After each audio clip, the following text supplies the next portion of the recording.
ঝেড়ে কাটছে না শ্রীলঙ্কা। দেশটার ক্রিকেট বোর্ডের গড়িমসির কারণে ঝুলে আছে টাইগারদের লঙ্কা সফর নিয়ে গুরুত্বপূর্ণ সব সিদ্ধান্ত। তবে পেছাতে পারে সিরিজ শুরুর দিনক্ষণ, তেমনটা এখনই বলতে নারাজ বিসিবির প্রধান নির্বাহী নিজামুদ্দিন চৌধুরী। তবে এই অনিশ্চয়তার ফলে অনেক পরিকল্পনাই ঠিকঠাকভাবে বাস্তবায়ন করতে পারছে না ক্রিকেট বোর্ড। নারায়ণ বিন জসিমের রিপোর্ট।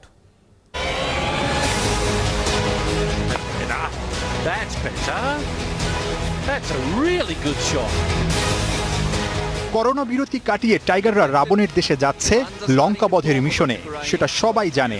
কিন্তু সেখানে গিয়ে কতদিনের কোয়ারেন্টাইনে থাকতে হবে, প্রস্তুতি ম্যাচ কবে, কয়টা কার বিপক্ষেই বা হবে, ম্যাচ ভেন্যু কোনটা, কন্ডিশনিং ক্যাম্পই বা কোথায় হচ্ছে, সিরিজ কবে শুরু হবে, এসব গুরুত্বপূর্ণ প্রশ্নের উত্তরের সঙ্গেই জুড়ে আছে সম্ভাব্য কিংবা অনেক যদি কিন্তু। স্বাস্থ্যবিধি জানানো নিয়েও গড়িমসি। শ্রীলঙ্কা ক্রিকেট বোর্ড আজকাল করে লম্বা সময় পার করেছে, কিন্তু কেন? সেই প্রশ্নের উত্তর বিসিবিরও জানা নেই। তবে সফরকে ঘিরে অনেক পরিকল্পনাই এতে বাধাগ্রস্ত হচ্ছে, এমনটাই জানিয়েছেন প্রধান নির্বাহী নিজামুদ্দিন চৌধুরী।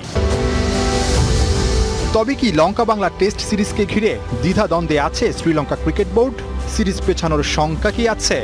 আমি এই মুহূর্তে এই বিষয়ে কোনো কমেন্ট করা ঠিক হবে না। তবে যে আমাদের যে ইনিশিয়াল প্ল্যানিং সেই অনুযায়ী আমাদের যে প্র্যাকটিস ম্যাচ এবং ওয়ার্ম আপ ম্যাচের যে শিডিউল, এগুলো সবই নির্ধারিত রয়েছে এবং আমরা আশা করছি যে শ্রীলঙ্কা ক্রিকেট বোর্ড আমাদের যে কোয়ারিজগুলো সেগুলো কনফার্ম করলে এই বিষয়গুলো অ্যাট দ্য সেম টাইম তারা হয়তো কনফার্ম করতে পারবেন।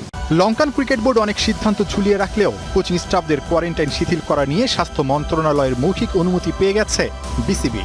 দলীয় অনুশীলন শুরুর আগে সোমবার বা মঙ্গলবার থেকেই রাসেল ডোমিঙ্গোরা ক্রিকেটারদের সঙ্গে কাজ শুরু করতে পারবেন। নাহিয়ান বিন জসিম, ৭১, ঢাকা। লঙ্কান প্রিমিয়ার লিগে সাকিব আল হাসানকে খুব করে চাইছে শ্রীলঙ্কা। লিগের সূচি চূড়ান্ত করে প্লেয়ার্স ড্রাফটে রাখা হয়েছে। আপাতত নিষেধাজ্ঞা শেষ করে মাঠে ফেরার অপেক্ষায় থাকা বাংলাদেশি অলরাউন্ডারকে সাকিব সহ বিশ্বের ১৫০ জন বিদেশি ক্রিকেটারকে তোলা হবে নিলামে। আর লিগ শুরু হবে টাইগারদের লঙ্কা সফরের ঠিক পরপর ১৪ নভেম্বর। এতেশাম সবুজের রিপোর্ট। ক্রিকেটের ফেরিওয়ালা, দেশ কিংবা দেশের বাইরে টাইগার ক্রিকেটের সবচেয়ে বড় বিজ্ঞাপন সাকিব আল হাসান টি-20-র হটকেক। বিশ্বসেরা এই অলরাউন্ডারের সার্ভিস পেতে ওথ পেতে থাকে বিশ্বের সব লিগের ফ্র্যাঞ্চাইজিরা। তাই তো নিষেধাজ্ঞা ফুরানোর আগেই সাকিবকে রেখেছে লঙ্কান প্রিমিয়ার লিগের ড্রাফটে। নভেম্বরে লিগ শুরুর আগেই নিষেধাজ্ঞা উঠে যাওয়ায় খেলতে কোনো সমস্যা হবে না মিস্টার অলরাউন্ডারের। সাকিব সহ এলপিএল মাতাতে পারেন ক্রিস গেইল, ড্যারেন সামি, শহীদ আফ্রিদি, রবি বোপারা, কলিন মুনরো, মুনাফ প্যাটেলরা। তারা সহ মোট ১৫০ জন বিদেশি ক্রিকেটারকে তোলা হবে নিলামে। প্রতি দল কিনতে পারবে ৫ জন করে বিদেশি ক্রিকেটার। আসরের নিলাম হবে ১ অক্টোবর। আইপিএল এর জন্য সময় পিছালেও খেলা শুরুর চূড়ান্ত দিন ঠিক হয়েছে ১৪ নভেম্বর, যা শেষ হবে ৬ ডিসেম্বর। টুর্নামেন্টে অংশ নিচ্ছে মোট ৫টা দল, খেলা হবে ৩টা ভেন্যুতে। করোনার বাধা পেরিয়ে আইপিএল এর পর এলপিএল হবে ফ্র্যাঞ্চাইজি লিগের দ্বিতীয় আসর। তবে বাংলাদেশি ক্রিকেটারদের অংশগ্রহণ থাকায় লঙ্কান প্রিমিয়ার লিগে থাকছে টাইগার ভক্তদের আগ্রহ জুড়ে। এতেশাম সবুজ, ৭১। ইংলিশ প্রিমিয়ার লিগকে ঘিরে যত শোরগোল ততটা আর কোনো লিগকে নিয়ে নয়। মেসি, রোনালদো, লেভানডস্কিদের ব্যক্তিগত অর্জন বা ইউরোপের অন্যান্য লিগের ক্লাবগুলোর সাফল্যে বিন্দু মাত্র ম্লান হয় না EPL. Superhit English premier league আসলেই সেরা নাকি ওভাররেটেড, সেটার কাটাছেঁড়া করেছেন মাহদী হাসান। একটা মিথ্যে কথাকে যদি বারবার বলা হয় তাহলে সেটাই প্রতিষ্ঠিত হতে পারে চিরন্তন সত্য হিসেবে। বিভিন্ন সময়ে ইংলিশ গণমাধ্যম সম্পর্কে নন্দিত হিটলারের বলা কথাটাকেই ভিন্ন ভিন্নভাবে বলেছেন সর্বকালের অন্যতম সেরা ম্যারাডোনা সহ অনেক ফুটবলার। বলার অপেক্ষা রাখে না ইংরেজদের বাড়িয়ে বলারই বাতিকটা চালু আছে নিজেদের খেলোয়াড় লিগ সম্পর্কে।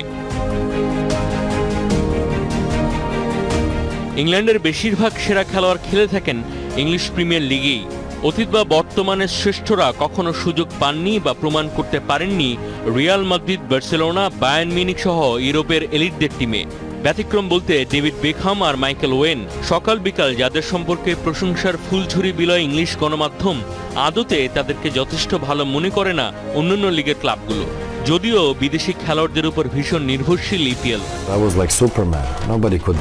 ইংলিশ প্রিমিয়ার লিগের খেলার অভিজ্ঞতাটা হলে আমি যেরকমটা ভেবেছিলাম সেরকমই, আর সেটা হলো এই লিগটা overrated.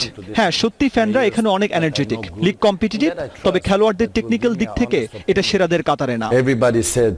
don't do it. It's not good for a career. European ক্লাবগুলোর শ্রেষ্ঠত্বের মানদণ্ডে চ্যাম্পিয়ন্স লিগ আর ইউরোপা লিগের গুরুত্বপূর্ণ ভূমিকা। গেল এক যুগে ইউরোপের ক্লাব পর্যায়ে সর্বোচ্চ টুর্নামেন্টে ইংলিশ ক্লাবগুলোর পারফরমেন্স যাচ্ছে তাই। সবসময় লাইমলাইটের বাইরে থাকা জার্মান বুন্ডেসলিগাও আছে শিরোপা জয় ইপিএল এর সমানে সমান। যদি চ্যাম্পিয়ন্স লিগে পিছিয়ে থাকার অজুহাতে বলা হয় রিয়াল মাদ্রিদ বার্সেলোনায় সেরা সময়ে ছিলেন মেসি রোনালদোরা, তাহলে ইউরোপা লিগ সম্পর্কে কি বলবেন? এখানেও যে তথাকথিত হ্যাভিওয়েট টিমের চাইতে স্প্যানিশ লা লিগার ক্লাবগুলোর আধিপত্য বেশি। 90-এর দশকে প্রিমিয়ার লিগ আরো ভালো ছিল, অভিজ্ঞতা থেকেই বলবো এটা বর্তমানে একটা ওভাররেটেড লিগ। ম্যানচেস্টার সিটি আর লিভারপুল ছাড়া এই লিগের ক্লাবগুলোর মান এবং ধারাবাহিকতায় অনেক পিছিয়ে আছে। যে যাই বলুক না কেন, ব্র্যান্ডিং বা মার্কেটিং কিভাবে করতে হয় সেটা বেশ ভালোভাবেই জানে ইংরেজরা। 200 কোটি মানুষ এই লিগের দর্শক। গেল জুন মাসের পরিসংখ্যান বলছে সর্বশেষ ইপিএল এ শুধুমাত্র সম্প্রচার সত্য থেকে আয় 52,000 কোটি টাকা।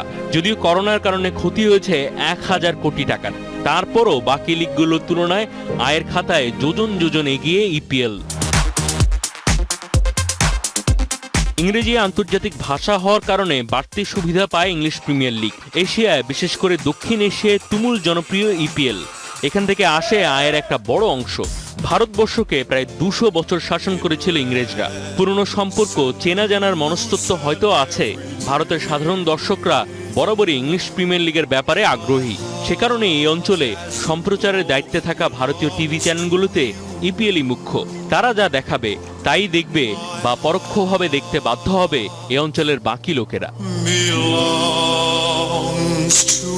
মাহাদি হাসান, 71। আইসিসির নিষেধাজ্ঞার মুখে পড়তে যাচ্ছে সাউথ আফ্রিকার ক্রিকেট। দেশটির সরকারের হস্তক্ষেপে বাতিল করা হয়েছে ক্রিকেট বোর্ডের বর্তমান কমিটি। একটা চিঠির মাধ্যমে বোর্ডের পদ থেকে সরে যেতে বলা হয়েছে শীর্ষ কর্মকর্তাদের, যার ফলে আন্তর্জাতিক ক্রিকেট সংস্থার নিয়ম অমান্য করা হয়েছে। আইসিসির সাফ কথা, নির্বাচিত ক্রিকেট বোর্ডের ওপর দেশের সরকারের কোনো হস্তক্ষেপ থাকতে পারবে না। বিস্তারিত ইমরান হোসেনের রিপোর্টে। ক্রিকেট মহলে গত 24 ঘন্টার শিরোনামে ছিল অখ্যাত সুইডেন জাতীয় ক্রিকেট দলের কোচ হচ্ছেন সাউথ আফ্রিকার কিংবদন্তি ক্রিকেটার জন্টি রোডস। বড় বড় ক্রিকেট প্লেয়িং দেশ ছেড়ে কেন অখ্যাত সুইডেন? এই আলোচনায় যখন ভক্তকুল, তখনই খবর আসে প্রোটিয়া ক্রিকেটের নিয়ন্ত্রণ নিয়ে নিয়েছে সাউথ আফ্রিকার সরকার। মধ্যরাতে ক্রিকেট বিষয়ক ওয়েবসাইট ক্রিকবাজের এমন খবর, সাউথ আফ্রিকার ক্রিকেটে যেন বিনা মেঘে বজ্রপাত, যেখানে দেশটির স্পোর্টস কনফেডারেশন ও অলিম্পিক কমিটি যৌথভাবে সিএসএ কে একটা চিঠির মাধ্যমে নির্দেশ দেয় বোর্ডের শীর্ষ কর্মকর্তাদের সরে দাঁড়ানো। চিঠিতে অভিযোগ করা হয় অনেকদিন ধরেই বোর্ডে নানা ধরনের অসৎ আচরণ ও দুর্নীতি চলে আসছে, যার ফলে ক্রিকেটের প্রতি দেশের মানুষ, স্পন্সর আর খেলোয়াড়রা আস্থা ও বিশ্বাস হারিয়েছে। 2019 সালের ডিসেম্বরে এমনই অভিযোগ থেকে সাময়িকভাবে বরখাস্ত করা হয়েছিল সিএএস এর প্রধান নির্বাহী থাবাং মোরাকে। তবে সম্প্রতি মারাত্মক অসদাচরণের দায়ে তাকে পাকাপাকি সরিয়ে দেওয়া হচ্ছে। যদিও যে ফরেনসিক রিপোর্টের ভিত্তিতে এই সিদ্ধান্ত নেওয়া হয়েছে সেটা এখনো প্রকাশ্যে আনা হয়নি। তবে সাউথ আফ্রিকার সরকারের এই সিদ্ধান্ত হিতে বিপরীত হয়ে আসতে পারে প্রোটিয়া ক্রিকেটের জন্য, কারণ আইসিসির নিয়ম বলছে যে কোনো দেশের ক্রিকেট বোর্ডে সরকারি হস্তক্ষেপ অবৈধ, যাতে সেই দেশকে আন্তর্জাতিক ক্রিকেট থেকে নিষিদ্ধ করতে পারে আইসিসি, যেমনটা এর আগে জিম্বাবুয়েকে সাময়িক নিষিদ্ধ করা হয়েছিল। বর্ণবাদের অভিযোগে একটা সময় দীর্ঘ 22 বছর আন্তর্জাতিক ক্রিকেটে নিষিদ্ধ ছিল সাউথ আফ্রিকা। সময়ের পালা বদলে দেশটির সরকারের এমন সিদ্ধান্ত আরও একবার শঙ্কার কালো মেঘ জমিয়েছে প্রোটিয়া আকাশে। ইমরান হুসাইন, 71।